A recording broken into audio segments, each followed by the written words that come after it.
고 이 시대에도 참 많은 사람들이 그분을 잘 모르고 그분을 박대하는 일들이 너무나 많기에 우리가 다시 한번 이 성탄절에 이 땅에 오신 예수님을 생각해 보려고 합니다. 그리고 이 땅에 오신 그 예수님, 그 하나님의 아들이신 예수님께 마땅한 영광을 돌려드리는 우리의 삶으로 다시 한번 다짐하고 기도하는 시간이 될 수 있기를 원합니다. 저는 오늘 본문에서 먼저 첫 번째는 참 빛이신 예수님을 보게 됩니다. 참 빛이신 예수님이라. 이 땅에 오신 예수님은 참 빛이신 예수님이시다. 우리 오늘 본문 9절을 다시 한번 같이 읽어봅니다. 봅니다. 시작. 참빛 곧 세상에 와서 각 사람에게 비추는 빛이 있었나니. 아멘. 요한은 예수님을 그냥 빛이라고 이렇게 소개해도 될 텐데 굳이 참 빛이라고 소개를 합니다. 왜 참 빛이라고 하느냐? 먼저 이 참 빛이라는 것은 불완전한 것을 온전케 하는 참이라는 것입니다. 불완전한 것을 온전케 하는 참이라. 칼빈이 그렇게 말했습니다. 예수님이 왜 참빛이냐? 불완전한 것들을 온전케 하시기에 참빛이다. 이렇게 말씀하셨습니다. 사실 우리는 예수님께서 말씀하신 것처럼 세상의 빛입니다. 이 세상에서 빛으로 살아야 됩니다. 그런데 우리는 불완전해요. 우리의 힘으로, 아니 우리 자신도 어두워요 때로. 그런데 이 불완전한 우리를 온전케 하시는 참빛 예수 그리스도입니다. 다시 말하면 말씀이신 예수 그리스도께서는 어두움의 세력에 대항해서 싸우는 빛의 세력인 우리들, 성도들을 온전케 하시는 참된 주님이시라는 말씀입니다. 우리가 빛입니다. 우리는 이 성탄절을 맞으면서 다시 한번 우리를 확인해야 돼요. 예수님이 참빛이다. 우리는 빛이다. 우리는 어두움의 세력과 싸우는 그런 삶을 이 땅에 사는 동안에 살아야 될 빛이다. 그런데 우리를 온전케 하시는 이는 바로 예수 그리스도 참 빛이시라는 겁니다. 우리로 하여금 이 어두운 세상에 빛을 비출 수 있도록 하시는 그분이 바로 참 빛이신 예수님이라는 겁니다. 여러분, 이번 성탄절에 주 예수 그리스도로 말미암아 새 힘을 공급받기를 원합니다. 그 참 빛이신 예수님으로 말미암아 우리가 새로운 힘, 다시 빛을 공급받는, 그럴 때 우리에게 주어진 영역에서 비록 작은 빛이지만 빛을 비추며 살 수 있다는 겁니다. 우리를 온전케 하시는 그분, 그 참 빛이신 예수님을 바라보는 겁니다. 히브리서 기자가 히브리서 12장 2절에서 그렇게 권면합니다. 믿음의 주요 또 온전케 하시는 이인 예수를 바라보자. 우린 세상의 빛인데 그분으로부터, 참 빛이신 그분으로부터 새로운 힘을, 비출 수 있는 힘을 공급받게 됩니다. 그 바울 사도는 늘 그 예수님을 바라보고 걸어갔습니다.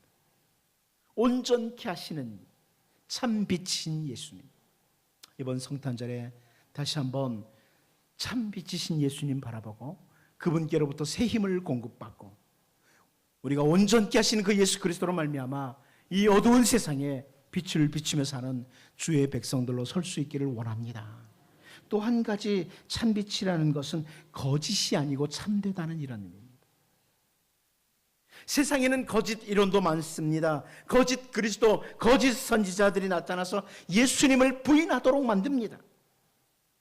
그러나 예수님은 길이시고 진리이시고 생명이십니다. 바로 예수님이 바른 진리, 그 진리라는 겁니다. 그래서 여러분 중에 아무리 머리가 좋으신 분들도 참된 진리이신, 바른 진리이신 그 참이신 그분 앞에 머리를 숙일 줄을 알아야 합니다. 이 땅에 오신 약이 예수께 머리를 숙일 줄 알아야 됩니다. 그것이 또 진리이기도 합니다. 이 세상에 오셔서 각 사람에게 비추는 참 빛이신 그 예수님을 바라보고 바른 진리 참 신앙의 삶을 살면서 다시 한번 우리가 이 성탄절에 이 어두운 세상을 각자의 위치에서 밝게 하려는 이런 사명감과 함께 성탄절을 보낼 수 있기를 원합니다. 두 번째는요, 예수님을 알지 못하는 세상을 봅니다. 예수님을 알지 못하는 세상이라. 오늘 본문 10절 말씀 같이 한번 읽어보겠습니다. 읽어봅니다. 시작. 그가 세상에 계셨으며 세상은 그로 말미암아 지은 바 되었을 때 세상이 그를 알지 못하였고. 온 세상의 창조주이시자 그 타락해서 멸망에 빠진 세상을 구원하실 예수 그리스도, 그분에 대해서 세상은 무지했다는 거예요. 세상이 그분을 알지 못했다. 여기 알지 못했다는 이 단어는 단순히 인식하지 못했다 이런 정도가 아닙니다. 이 알지 못했다는 단어는 다른 표현으로는 인정하지 않았다는 거예요. 인정하지 않았다는 거예요. 하나님을 하나님으로 인정하는 것, 그리스도를 그리스도로 인정하는 것, 이게 없었다는 거예요. 어둠에 잠긴 그 죄악에 가득 찬 인간의 눈으로 바라보니까 그들은 예수님을 바라볼 때 단지 한 목수의 아들 정도로만 본 거예요.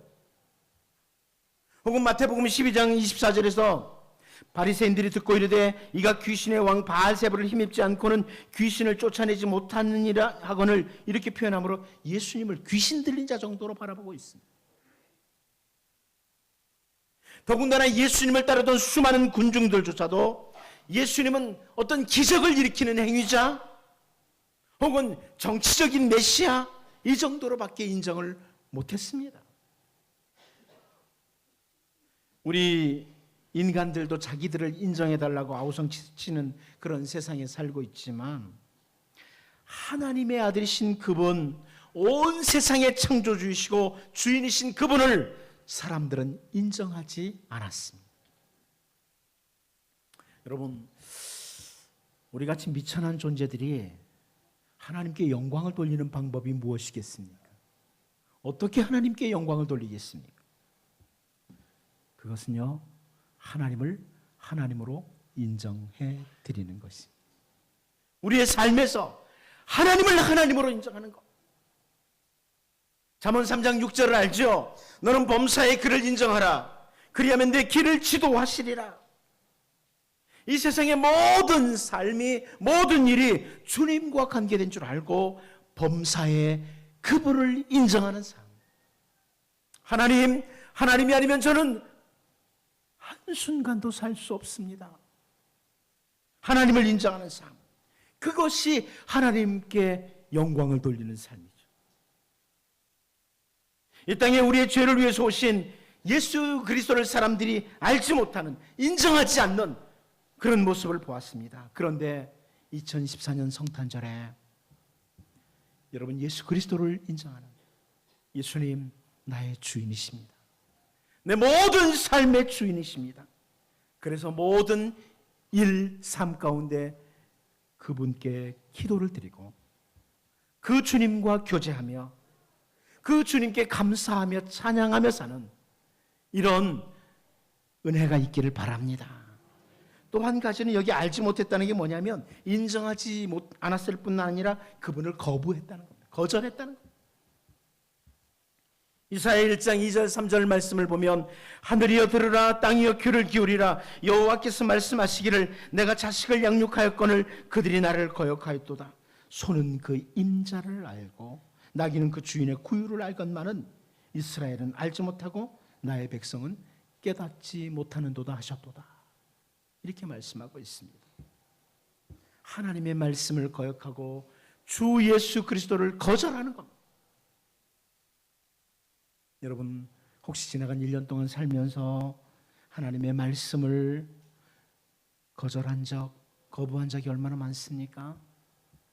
예수님을 따르는 삶을 거절한 적들은 많지 않습니까? 세상은 그로 말미암아 지은 바 되었을 때 세상이 그를 알지 못했다, 거절했다. 이제 2014년 성탄절에 다시금 우리를 돌아보는 시간 되어서 주 예수 그리스도를 모든 삶의 영역에서 인정하고 그분의 말씀을 거절하지 않는 이런 삶으로의 다짐과 함께 성탄절을 보낼 수 있기를 바랍니다. 마지막 한 가지 더 봅니다. 예수님은 우리의 주인으로 영접해야 할 분이십니다. 이 땅에 오신 예수님은 나의 주인으로 영접해야 될 분이다. 11절을 같이 한번 볼까요? 같이 한번 봅니다. 시작. 자기 땅에 오매 자기 백성이 영접하지 아니하였으나. 자기 땅이고 자기 백성입니다. 예수님께서는 온 우주도 모든 인간도 창조하셨습니다. 그런데 세상의 권세를 잡은 자 사탄이 마치 자기 땅인 것처럼 주장을 하죠. 자기 백성들인 것처럼 이용하기도 합니다. 지나간 한 해 동안 우리는 사탄에게 유혹을 받아서 잘못된 길로, 거짓된 길로, 죄악된 길로 걸어갔던 때가 참 많습니다.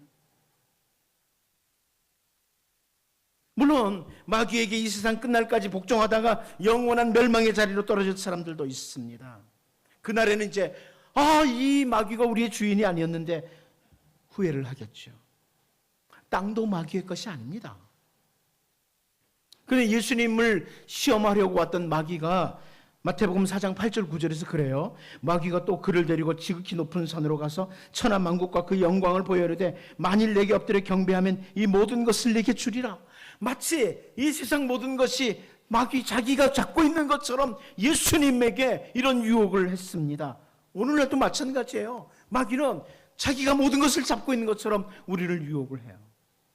그러나 여러분, 사도 요한은 이 세상의 모든 것의 궁극적인 소유권은 주 예수 그리스도에게 있다고 오늘 본문에서 고백하고 있습니다.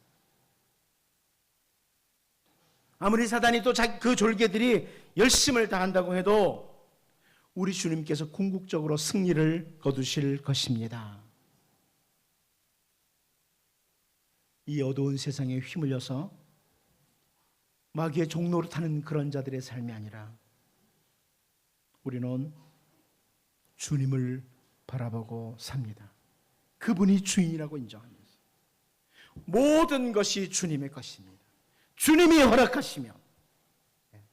여러분, 2015년이 다가오고 있어요. 그날도 주님이 우리에게 허락하시면 정말 복된 날이 될 것입니다. 2015년이 복된 날들이 될 거예요. 그분에게 있습니다.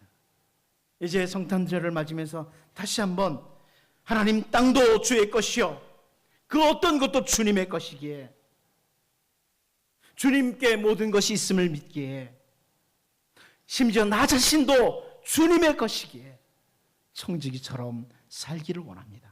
이런 다짐과 함께 성탄절을 맞이할 수 있기를 바랍니다. 오늘 본문 12절 말씀 여러분 잘 아는 말씀이죠. 영접하는 자 곧 그 이름을 믿는 자들에게는 하나님의 자녀가 되는 권세를 주셨으니 온 우주를 또 나를 만드신 그 주님을 우리가 대할 때요 이리저리 보고 저리저리 보고 대하는 대상이 아니고 그 주 예수님은 우리가 영접해야 할 대상입니다. 영접해야 될 분이에요. 여기 사용된 단어가 그러나라는 단어가 사실 나오는데요. 우리 번역에는 안 나오지만 11절과 12절을 맞물려서 설명하면 이런 뜻이에요. 자기 땅에 오매 자기 백성이 영접하지 아니하였다. 그러나 영접하는 자. 이런 의미입니다. 하나님의 백성인데 주님의 창조한 백성인데 마귀에게 속아서 예수님을 영접하지 않았다. 그러나 그 주님을 주 예수님을 영접하는 자는 하나님의 자녀가 되는 권세를 주셨다. 여러분 오늘 이 자리에 계신 분들은 예수 그리스도를 주인으로 영접하신 분들이라고 믿습니다. 하나님의 자녀입니다. 하나님의 자녀입니다. 예수님에 대해서 세상 사람들의 반응과 성도들의 반응은 차이가 있다는 거예요. 세상에 속아서 집단적으로 주님을 영접하지 않고 예수님을 십자가에 못 박지만 우리는 개인적으로 예수님을 영접하는 자들이다. 영접한다는 이 단어는 단순한 신뢰를 가리키는 단어가 아니에요. 단순히 신뢰한다는 그런 의미보다 더 강력하게 한 개인이 예수 그리스도를 전인격적으로 맞아들이는 이것을 가리킵니다. 나의 마음 중심 좌소에 그분이 자리를 잡도록 내어드리는 거예요. 주님 여기 계십시오.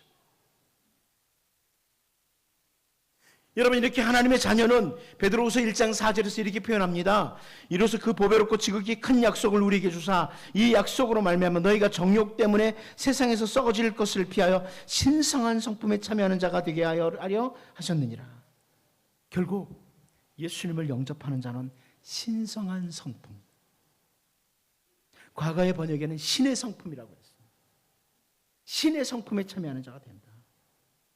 하나님의 자녀가 되는 합법적인 권리를 주시는 겁니다. 그리고 하나님의 자녀답게 사는 겁니다. 13절 말씀을 보면 이는 혈통으로나 육정으로나 사람의 뜻으로 나지 아니하고 오직 하나님께로부터 난 자들이니라 이렇게 말씀합니다. 혈통적으로 그리스도인이 되는 게 아닙니다. 우리 할아버지가 우리 아버지가 그리스도인이기 때문에 나도 그리스도인이야 이게 아닙니다. 개인적으로 영접하는 거예요. 이 성탄절에 예수님을 여러분이 개인적으로 더 깊이 영접했는지를 확인하셔야 돼요. 육정으로는 나지 않습니다. 육체적인 욕망을 따라 나는 게 아닙니다. 사람의 뜻으로 나는 것도 아닙니다. 인간이 이성이나 어떤 수양이나 노력을 가지고 되는 게 아닙니다. 하나님께로부터 난 자들이라. 여러분, 이 땅에 오신 예수님을 이번 성탄절에 다시 한번 개인적으로 확인하면서 전인격적으로 주인으로 모시고 주님을 바라보고 그 주님이 공급하시는 그 새 힘을 받아서 이 어두운 세상의 빛으로 살아가는 복된 성탄절이 될 수 있기를 원합니다. 기도하겠습니다. 하나님 아버지,